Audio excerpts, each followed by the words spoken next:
দেখো এদিকে এই বাচ্চাটিকে ধর্ষণ করা হয়েছে। কোন কুলাঙ্গারের বাচ্চাই কাজ করেছে বলেন? কোথায় সুশীল সমাজ যারা এই যে কমেন্ট বক্সে এসে আমাকে গালিগালাজ করেন তারা কোথায়? যারা বলেন যে আমি মাথায় কাপড় দিই না তারা কোথায়?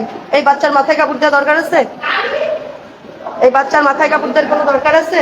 দেখেন এই বাচ্চাকে ধর্ষণ করা হয়েছে। দেখেন আজ 21 তারিখ না, আমি আজ আছি ঝিনাইদহ সদর হাসপাতালে।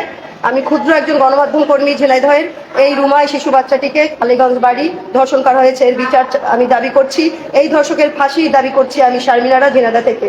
রাষ্ট্রের কাছে আমার আবেদন থাকবে, রাষ্ট্রের কাছে আমি চাই আপনারা একটা ধর্ষকের প্রকাশ্যে ফাঁসি দেন, তাহলে বাংলাদেশে আর ধর্ষক থাকবে না এবং এত সাহস কেউ পাবে না। এভাবে আপনারা নীরব থাকেন না, এভাবে আমাদের সন্তানদেরকে জীবন যেতে আপনারা দিয়েন না।